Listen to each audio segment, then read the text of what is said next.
하나님 말씀 함께 우리들이 봉독하도록 하겠습니다. 주보에 광고 나가기는 사도행전 20장 1절부터 12절로 되어 있습니다. 그러나 이 시간 받들어 읽기는 20장 7절부터 12절까지만 우리가 한 절씩 교독을 하겠습니다. 제가 읽겠습니다. 먼저 주의 첫날에 제자들이 빵을 떼려고 함께 오니 바울이 이튿날 떠나려고 준비한 채 그들에게 말씀을 선포하며 계속해서 한밤중까지 말을 하니라. 유두고라 하는 어떤 젊은이가 창에 걸터 앉아 있다가 깊은 잠에 빠지니라. 바울이 오랫동안 말씀을 선포하며 그가 졸려서 맥을 잃고 3층 다락에서 떨어져 죽은 채 일으켜지니라.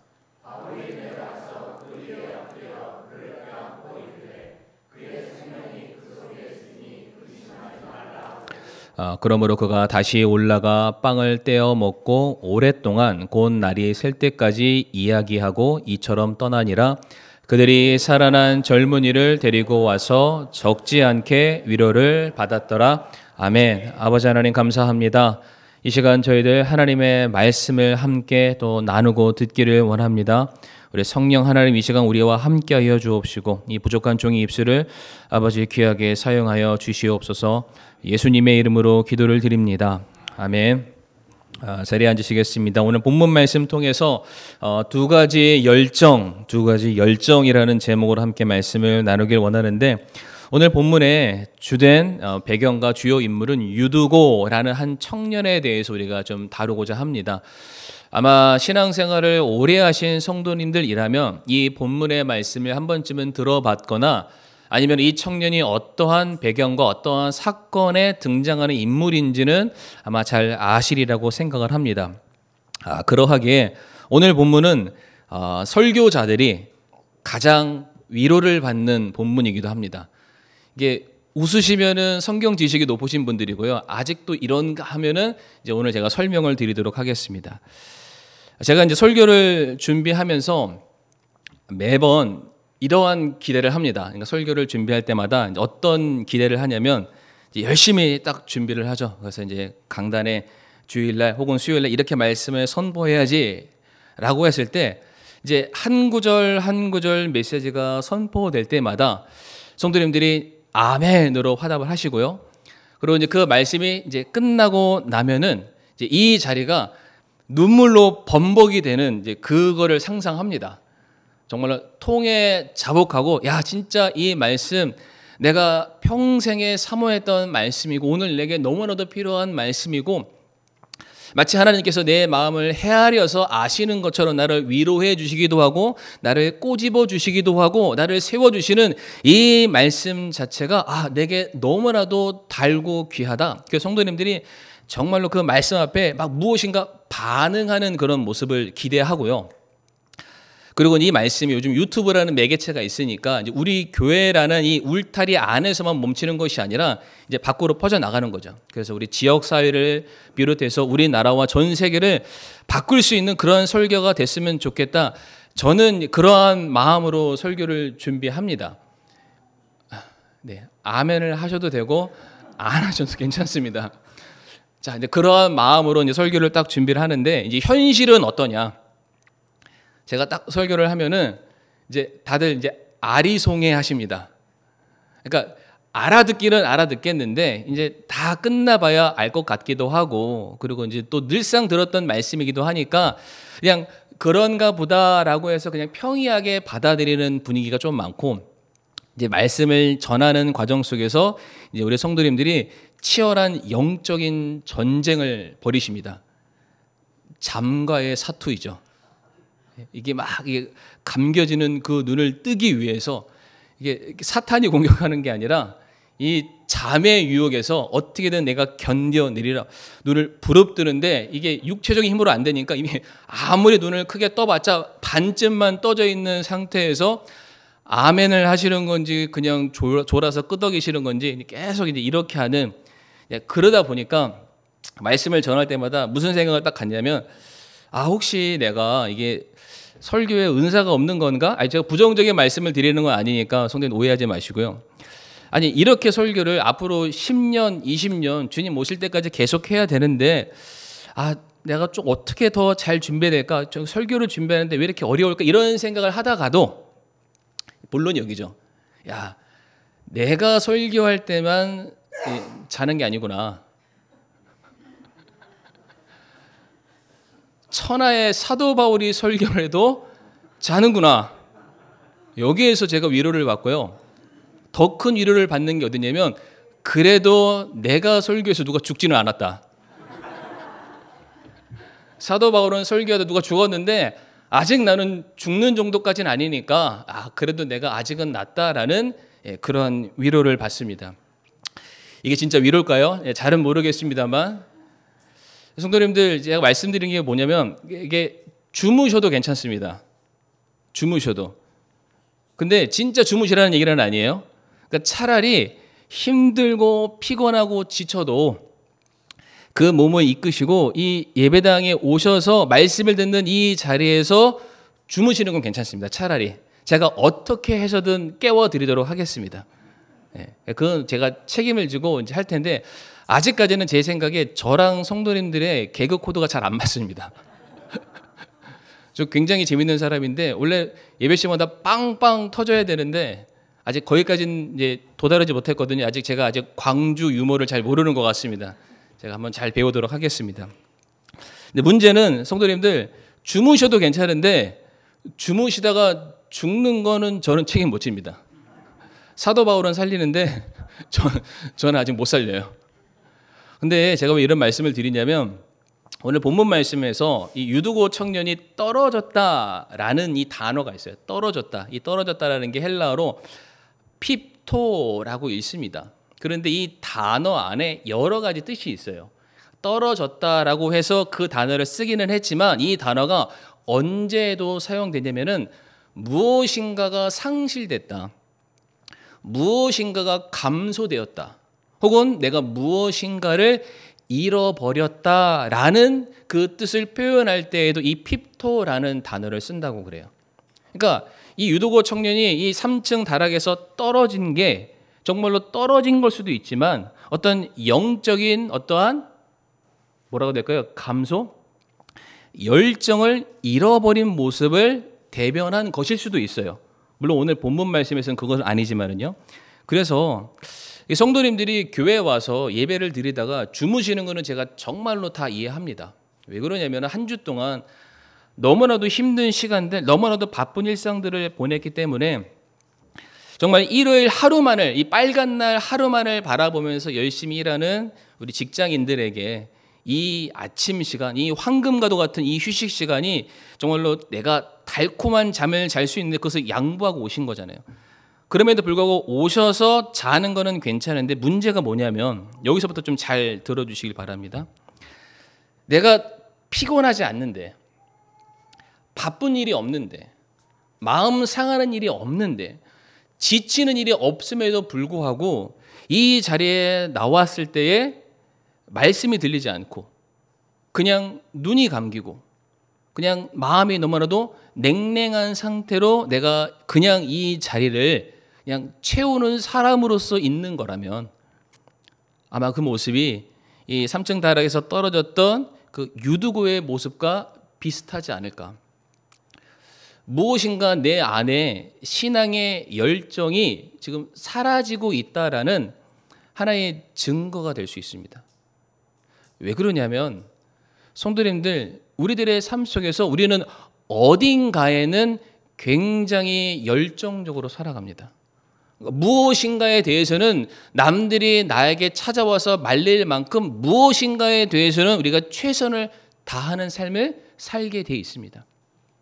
그게 내 직장 일이 됐든 내 가족을 돌보는 일이 됐든 내 개인 건강을 챙기는 게 됐든 아니면 뒤늦게 생긴 내 취미 생활을 위해서라도 무엇인가를 내가 정말로 열정적으로 살아가는 모습이 있는데 왜 그 열정이 내가 하나님과의 친밀한 교제를 상징하고 의미하는 이 예배의 시간, 이 예배라는 게 공적인 예배일 수도 있고요. 개인적인 내 믿음의 생활을 지켜가는 그 순간일 수도 있습니다. 그런데 그 시간만 되면은 너무나도 힘든 거예요. 눈을 뜨기가 힘들고 성경책에 가까이 가기 힘들고 하나님께 예배 드리고자 하는 내 뜨거운 열망이 생기지 않는 그 모습을 만약에 우리가 발견하게 된다면 무엇과 똑같냐면 마치 에베소 교회를 향해서 너희가 무엇을 잃어버렸다? 첫 사랑을 잃어버렸다. 첫 사랑, 주님을 향한 그 열렬하고 들끓었던 그 사랑이 무엇인가 식어가고 있다라는 하나의 신호가 될 수 있다라는 것이죠. 성경 말씀 보게 되면은 출애굽기 20장 19절 말씀 화면에 나올 텐데요. 이스라엘 백성들이 모세에게 이렇게 말을 합니다. 모세에게 이르되 당신이 우리에게 말씀하소서 우리가 들으리이다. 부디 하나님께서 우리에게 말씀하지 말게 하소서 우리가 죽을까 염려하나이다. 배경을 간단하게 설명드리게 되면 하나님께서 시내산 위에 구름 위에 영광 가운데 좌정을 하세요. 그리고 이제 하나님께서 모세를 불러서 이제 이스라엘 백성들을 향한 하나님의 메시지 뜻을 전달하시기 시작합니다. 근데 이스라엘 백성들이 알아요. 우리가 그토록 기다렸던 하나님, 그 하나님께 달려가서 그 말씀을 듣기를 원하나 이 인간, 육신을 입고 있는 상태에서 영광스러운 하나님을 만나게 됐을 그때에는 죽을 수밖에 없다라는 거 아니에요.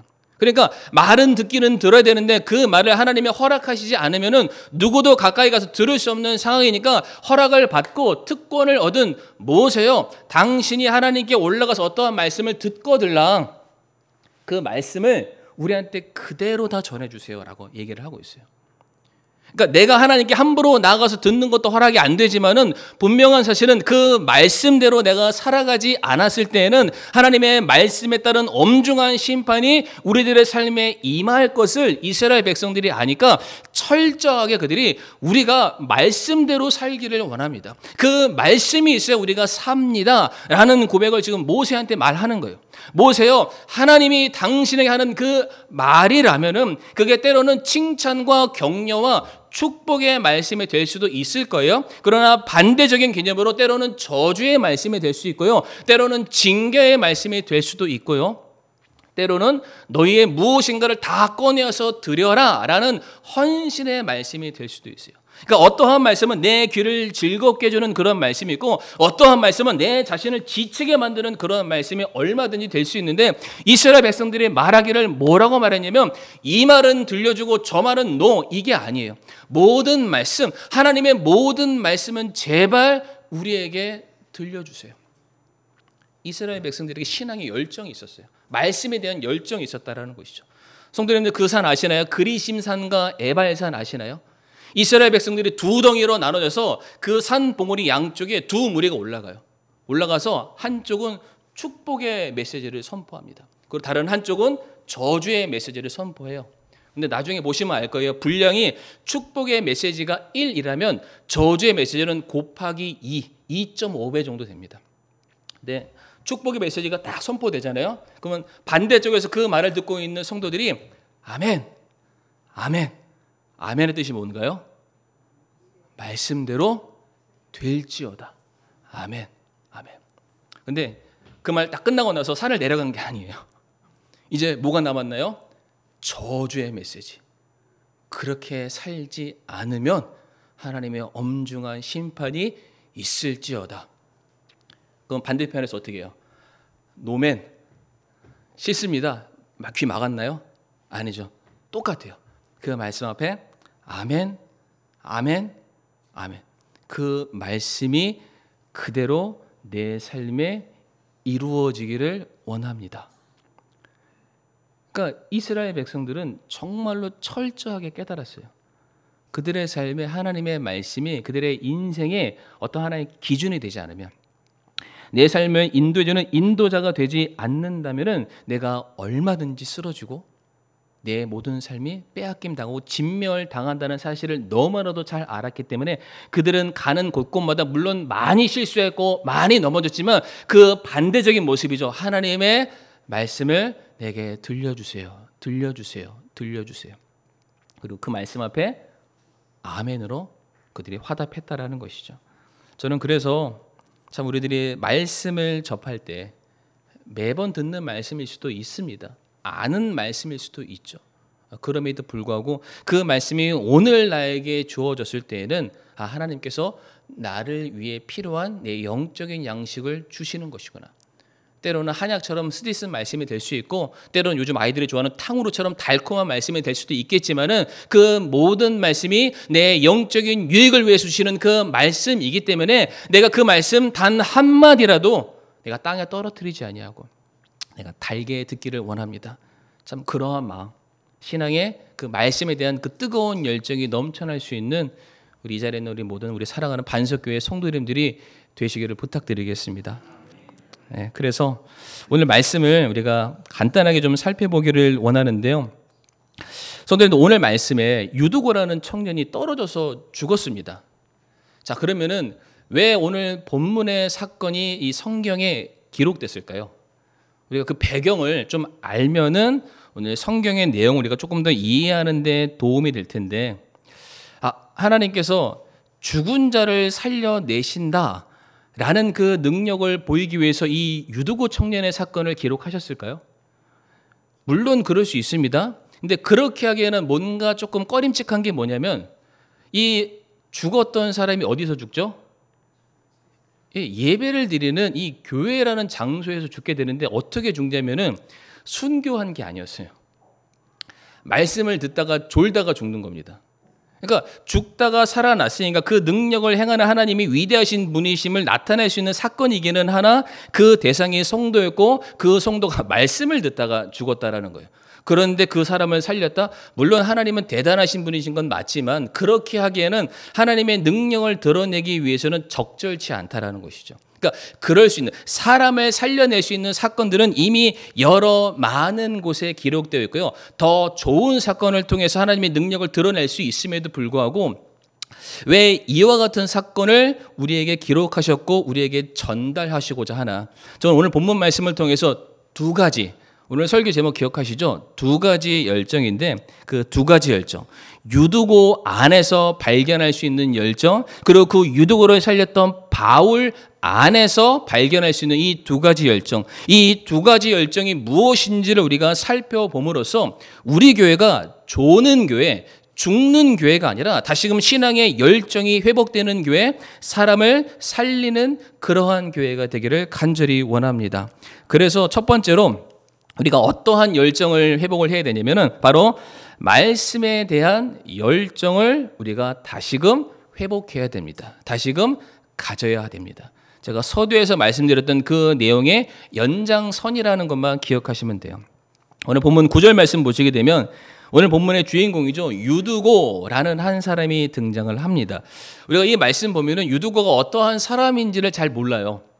그런데 우리가 이때 당시로 돌아가게 되면은, 그래서 이때 당시 사회적인 분위기를 우리가 이해한다면 유두고라는 이름 안에서 그가 어떠한 사람인지 하나의 정보를 얻을 수가 있는데, 성도님들, 이 유두고라는 말을 우리 한국식 이름으로 바뀌면 어떠한 뉘앙스를 갖고 있냐면 돌쇠, 마당새, 그리고 뭐 여자면은 언년이 뭐 이런 거 있잖아요. 제가 사극을 잘 안 봐가지고 하여튼 거기서 보는 이게 뭐 점 하나 붙이고 이게 있고 막 뛰어다니고 항상 마당에서 비질하고 있는 그 사람이 불리는 모든 이름을 이 유두고 안에 갖다 놔도 전혀 틀리지가 않습니다. 그러니까 유두고는 어떠한 사람인가요? 사회적인 신분이 노예계층, 그리고 종, 낮은 그런 사람이라는 것을 우리가 알 수가 있습니다. 그런데 이 유두고를 설명할 때 그냥 유두고가 있었습니다라고 말하지 않고요. 유두고가 어떠한 사람이냐고 말하고 있냐면은 유두고는 젊은이였습니다라고 말을 하고 있어요. 성경은 유두고 빼고 젊은이라는 단어만 놓고 보면은 젊은이는 어떠한 의미를 가지고 있나요? 미래가 창창하고요. 전도 유망하고 뭘 해도 모든 것이 가능한, 그래서 꿈을 꿀 수 있고 내일을 기대할 수 있고 무엇인가를 소망할 수 있는 세대를 우리는 젊은이라고 말을 합니다. 우리 교회 이런 젊은이들이 많기를 간절히 바라는데, 이와 같은 젊은이라는 단어가 어디에 붙어 있냐면은 유두고라는 이름에 붙어 있어요. 젊은 노예, 힘이 센 몸종, 이러한 뜻이 될 수 있죠. 성도님들, 노예에게 미래가 있나요? 노예에게 꿈이 있을까요? 노예가 무엇인가 비전을 품을 수가 있을까요? 그렇지 않죠. 아무리 그의 나이가 젊고 힘이 충만하다 할지라도 그가 가지고 있는 이 노예라는 신분을 벗어나지 않는 이상 그의 삶은 그냥 하루 먹고 하루 사는 것으로 만족하는 그 이상도 그 이하도 아닌 사람입니다. 내가 하고 싶은 것을 꿈꾸고 내가 원하는 내 미래를 그려가면서 내 앞날을 준비해가는 그러한 사람이 아니라 내가 원치 않는 일, 누군가 시키는 일, 고된 일, 노역, 남의 밑에서 종살이하는 사람, 바로 오늘 그 사람이 본문에 나와 있는 유두고라는 젊은이라는 그런 뜻이 되겠습니다. 그런데 중요한 사실은 이 유두고라는 청년이 지금 어디에 왔습니까? 말씀을 듣는 자리에 왔습니다. 누가 시켜서 간 게 아닙니다. 자발적인 선택에 의해서 유두고가 그 자리에 갔어요. 유두고라는 이 청년은 노예의 신분으로 하루 종일 온몸이 부서져라 일해 왔습니다. 아마 너무나도 피곤했을 거예요. 온몸에 땀이 나가지고 온몸에 냄새가 났을 것이고 차라리 지금 어디 가서 다른 것을 하는 것보다는 빨리 몸을 씻고 한 숟가락으로 밥을 더 먹고 침대에 누워서 내일 일할 수 있는 내 체력을 보충하는 것이 이 유두고라는 청년에게 더 시급한 문제일 수 있다는 것이죠. 그런데 유두고가 밤늦은 이 시간 어디로 달려갔냐면 하나님의 말씀이 선포되는 그 자리로 달려가게 됩니다. 그러니까 한 말씀이라도 들어보려는 그 마음, 그 말씀을 통해서 하나님의 말씀이 진짜인가 확인하고 싶은 그 마음의 갈망이죠. 말씀에 대한 그 열정은 그가 노예의 신분이었음에도 불구하고 그것을 그 누구도 꺾을 수 없었다라는 사실입니다. 그래서 이 유두고가 말씀이 선포되는 그 자리로 달려갑니다. 앞에서도 말씀드렸지만 노예는 수동적인 삶을 사는 사람들입니다. 남이 시키는 대로 하면 돼요. 남들이 주는 것만 먹으면 돼요. 세상이 만들어온 틀 안에서 아무런 의미와 목적 없이 그냥 하루하루의 삶을 사는 그러한 사람이에요. 누가 이 사람 보고 다른 것을 해라, 꿈을 꿔라, 야망을 가져라, 계획을 세우라, 누구도 이 사람에게 그것을 요구하지 않습니다. 그냥 너는 주는 대로 먹고 살아 라는 그 삶을 살아가는 게 이 유두고라는 이 노예의 신분이자 정체였다 라는 것이죠. 근데 이 유두고가요, 말씀을 듣는 자리로 달려 나아가게 됩니다. 성도님, 중요한 게 뭐냐면 이 말씀을 듣는다고 해서 이 말씀을 듣고 난 다음에 갑자기 온 몸에 피로가 사라지는 게 아닙니다. 말씀을 듣는다고 해서 내일 아침에 내가 가지고 있는 이 노예라는 신분이 사라지는 게 아닙니다. 말씀을 듣는다고 해서 내가 내일 해야 될 그 일들의 분량이 줄어드는 게 절대로 아닙니다. 내가 말씀을 듣는다고 해서 갑자기 내 상전이 나를 향해서 사랑하는 내 종아 내가 너를 아들 삼았다 이렇게 품어주는 것도 아닙니다. 말씀을 들어도 여전히 그가 처하는 현실은 무엇 하나 전혀 바뀌는 것이 아무것도 없습니다. 그런데 유두고가 어디를 갔다고요? 말씀을 듣는 자리를 찾아갔습니다. 그가 그 늦은 시간 말씀을 듣는 자리에 딱 갔는데 이미 자리가 만석이잖아요. 어디에도 앉을 자리가 없는 거예요. 만약에 유두고가 상전이었고 벼슬아치였으면 사람들이 앞으로 오라고 세 사람 앉을 거 막 밀어가지고 네 사람 앉히고 더 높은 사람이라면 이 강대상 옆에 바울 옆에 앉혀가지고 좀 들으라고 아마 이렇게 했을 거예요. 근데 아시죠? 노예였잖아요. 종이었잖아요. 누구도 유두고라는 청년을 위해서 자리 하나 양보 안 하는 거예요. 그러니까 딱 보니까 창턱이 하나 있는 거죠. 여기라도 내가 말씀을 들을 수 있다면 내가 여기를 가야 되겠다. 거기에 그 엉덩이를 비집고 앉아가지고 말씀을 듣는 것입니다. 성도님 한번 생각해 보세요. 우리는 알고 있는 유두고는 말씀을 듣다가 졸아서 3층 다락에서 떨어져서 참 한심한 청년이다 라는 생각을 먼저 갖게 되지만 그가 어떠한 신분의 사람이었고 그가 어떠한 삶을 살았고 그럼에도 불구하고 그가 그 말씀의 자리를 사모했다라는 그 모습을 바라봤을 때 이 청년은 한심한 사람입니까? 아니면은 주님의 말씀에 대해서 사모하는 마음을 갖고 있는 사람입니까? 우리가 전혀 다른 시각으로 유두고를 살펴볼 수가 있는데 과연 그런 유두고와 같은 그러한 말씀에 대한 열정, 갈망이 우리에게 있는가?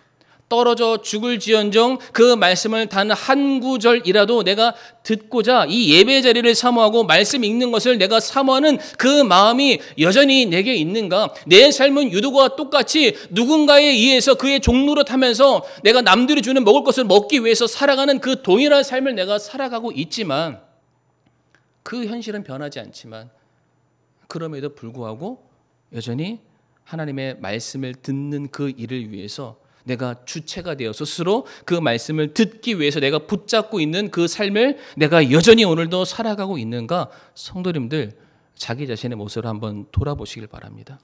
근데 오늘 본문에 유두고만 말씀에 열정이 있었던 게 아닙니다. 사도 바울도 누구 못지않게 열정적으로 말씀을 전하게 되죠. 오늘 본문 16절 말씀, 우리가 읽지는 않았습니다만 16절 말씀 보게 되면 이렇게 말씀이 기록되어 있습니다. 이는 바울이 아시아에서 시간을 보내려 하지 않았으므로 배 타고 에베소 옆으로 가기로 결정하였기 때문이며 또 가능한 한 오순절 날에 예루살렘에 있으려고 서둘렀기 때문이다. 그러니까 사도 바울이 말하는 거예요. 나는 오순절이 되기 전에 예루살렘에 도착해야 된다 라고 말을 하면서 그 위에 있는 사도행전 20장 6절 말씀 보게 되면 사도 바울이 지금 이동하고 있는 경로를 말해주고 있습니다. 성도님들 한눈에 오실지 모르겠지만 간단하게 설명드리게 되면 사도 바울이 무교절 기간이 지난 뒤에, 무교절이 뭐로부터 시작된지 아시나요? 유월절을 포함해서 무교병을 먹는 일주일을 무교절이라고 합니다. 그러니까 유월절이라는 바로 그 날이 사도 바울이 예루살렘으로 가기 위해서 결단했던 그 날이에요. 그냥 쉽게만 따라오시면 돼요. 그래서 무교절에는 7일이 지나고 난 뒤에 사도 바울이 이동하기 시작하는데 드로아로 가는데 5일이나 지났대요. 그리고 그가 드로아에 머물러서 7일 동안 성도들과 만나서 교제를 했대요. 대충 며칠이 지났습니까? 대충 19일이라는 시간이 지났어요. 50일이라는 그 날이 이미 데드라인이 선정되어 있는데 20일은 이미 내가 무엇인가 하느라 이미 소진되어 있어요. 아직 예루살렘으로 가면 한참 남았습니다. 그런데 그 다음 21장까지 말씀 보게 되면 사도 바울이 계속해서 이동하는 날들과 거리들을 합산해 보게 되면은 지금 사도 바울은 단 한순간도 쉬지 못하는 굉장히 빡빡한 일정 가운데 있는 거예요. 그렇기 때문에 오늘 본문에서 사도 바울이 드로아에서 성도들을 만났을 때 언제까지 말씀을 전합니까? PPT 하나 넘겨주시게 되면은 뭐라고 되어 있나요? 주의 첫날에 제자들이 빵을 때리고 함께 오니 바울이 이튿날 떠나려고 굉장히 바쁜 상황입니다. 준비한 채 그들에게 말씀을 선포하며 계속해서 언제까지요? 한밤중까지 말을 하니라. 11절 말씀 보게 되면 이 유도가가 죽었다 다시 살아나죠. 살아났음을 확인하게 되었을 때 그 자리에서 사도 바울이 전했던 말씀을 중단했던 것이 아니라 다시 사람들을 불러 모아서 오랫동안 곧 날이 셀 때까지 하나님의 말씀을 가르쳤다라고 되어 있어요. 그러니까 봐보세요. 한쪽은 이제 예루살렘을 가게 되었을 때 예루살렘에 도착하게 되면은 내 생명이 어찌 될지 모른다. 나는 죽을 수도 있다. 이것을 알고 가고 있는 사람. 그리고 한 사람은 자기 목숨 걸고 말씀을 들으려는 그 두 사람이 한 자리에 만나서 정말로 죽기까지 말씀을 전했고 죽어가는 순간까지 말씀을 듣는 사람이 있었다라는 거예요. 말씀에 열정이 넘쳐나는 그런 장소입니다. 잠을 자서 한심한 그런 모습이 아니죠. 사랑하는 성도 여러분들, 제가 간절히 바라는 것은 우리 교회 안에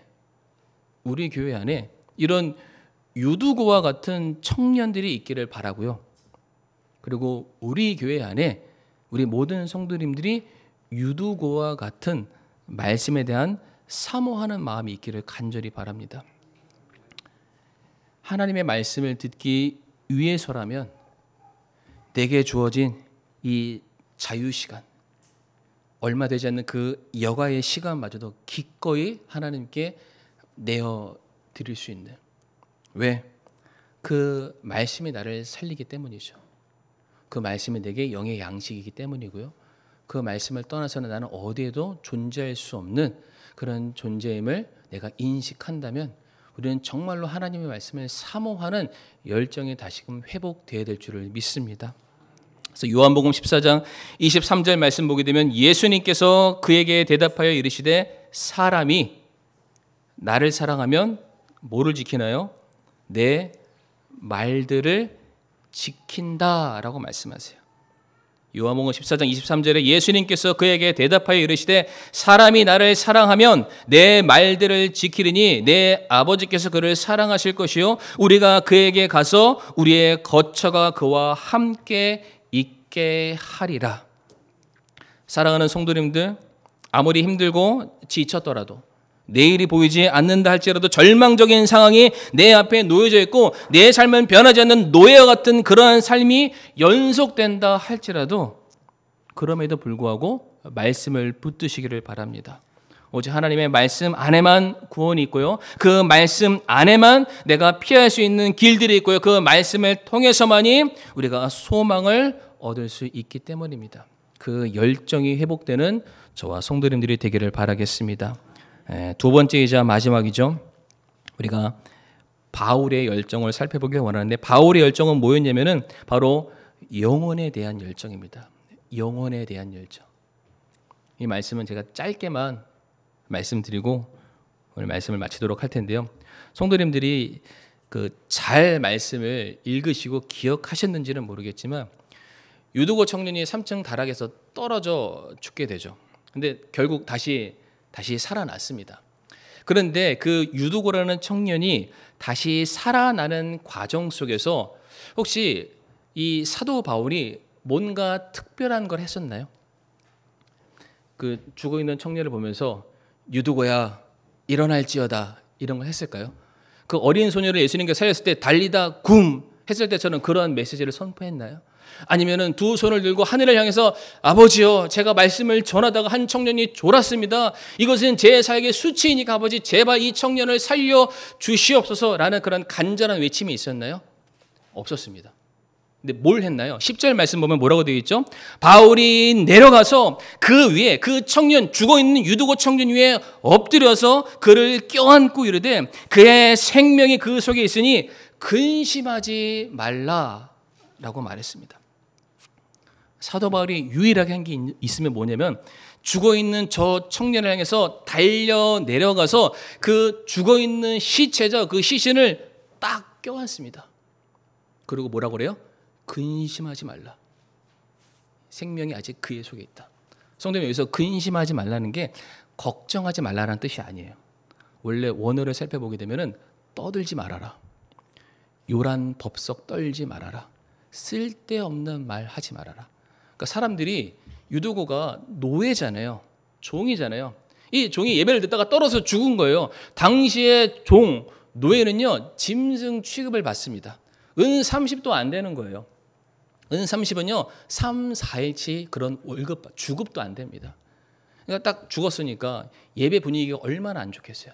저거 치워라. 저거 치우고 나머지 예배나 드리자. 바울이 그 얘기를 딱 듣고 나서 조용히 해라. 쓸데없는 말 하지 말아라.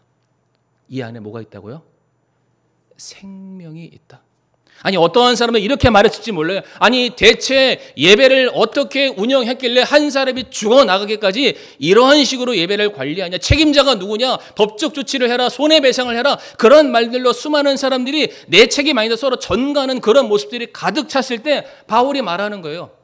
조용히 해라. 입을 다물어라. 이 안에 생명이 있다. 그러니까 지금 사도 바울은 이 죽어있는 이 한 영혼을 향해서 그냥 사람들은 멀리서 보는 거예요. 징그럽잖아요. 죽어있는 시체잖아요. 누가 내 가족이 아닌 이상 그 죽어있는 시체에 손을 붙잡고 얼굴을 부비고 껴안을 수 있는 사람이 그 어디에 있습니까? 그냥 죽어있는 시체가 동물 같은 시체일 뿐이에요. 그러니까 수많은 사람들이 저거 치워 이렇게 얘기하고 있을 때 사도 바울은 달려가서 그 시체를 껴안았어요. 그러면서 하는 말이 제발 조용해라.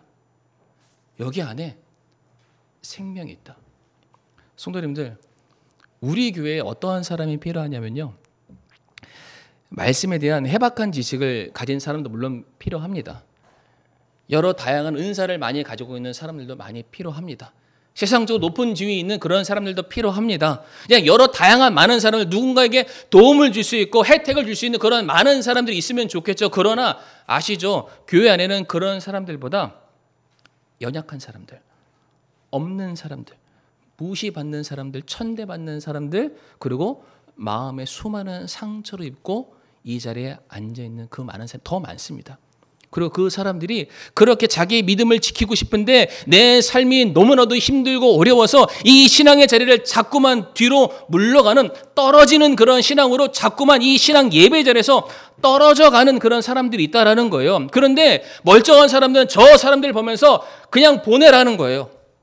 냄새 난다라는, 우리가 격이 맞지 않는다라는 거예요. 우리가 함께 할 수 없다라는 거냐. 사람들은 그냥 계산만 하고 이성적으로 바라보는 거죠. 그런데 그 사람을 향해서 사도 바울은 어떻게 했냐면 달려갔습니다.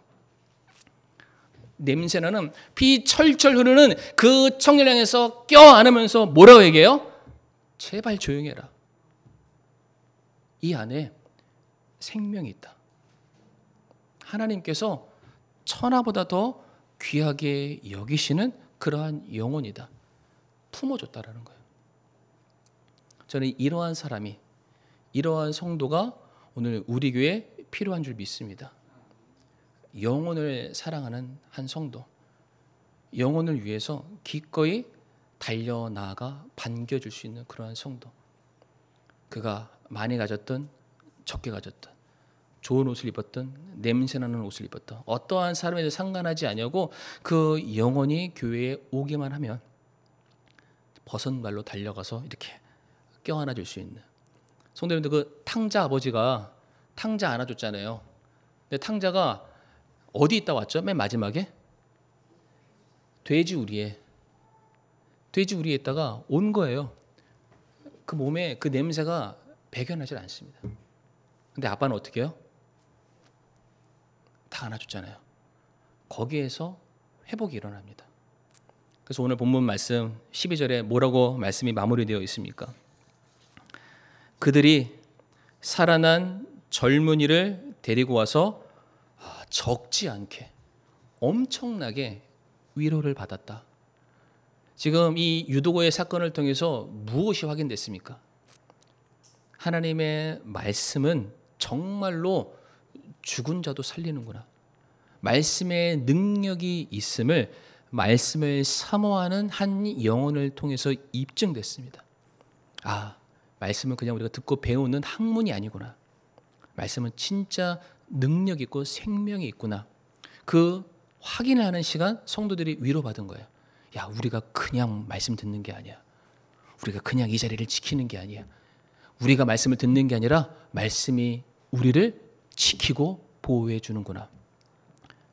회복이 되는 거예요. 그리고 유두고라는 청년이 살아나면서 그 유두고 청년을 향해서 외쳤던 그 사도 바울의 외침이죠. 조용히 해라. 생명이 있다. 한 영혼을 귀하게 여길 줄 아는 그 메시지가 이와 같은 놀라운 역사를 보게 했잖아요. 아, 우리가 영혼에 대한 그 마음을 다시금 새로 잡아야 되겠다. 우리가 사랑하는 사람만 사랑하는 것이 아니라 우리가 사랑할 수 없는 사람마저도 우리가 안아주고 품어주고 섬길 수 있어야 되겠구나. 이와 같은 적지 않은 위로와 회복의 은혜가 오늘 이 교회 안에 일어나게 되었는데, 저는 이 동일한 축복이, 동일한 은혜가 우리 반석교회 안에도 똑같이 일어나기를 간절히 바랍니다. 그래서 우리 사랑하는 성도님들, 말씀에 대한 열정, 정말로 죽기까지 간절한 마음으로 말씀을 듣는 일에, 그리고 읽는 일에 성도의 삶을 들으시기를 바라고요. 더불어서 그 한 영혼들, 정말로 그들을 내 몸과 같이 사랑할 줄 아는, 그들을 품어줄 수 있는, 껴안아줄 수 있는 그런 신앙의 열정이 다시금 회복될 수 있는 그런 은혜가 있기를 간절히 바라겠습니다. 이 시간 다 같이 머리 숙여 우리가 이 시간 함께 기도할 때에 오늘 두 가지죠. 말씀에 대한 열정이 회복되게 해주세요. 영혼을 향한 열정이 회복되게 해주세요. 두 가지만 놓고서 함께 이 시간 기도하기를 원합니다.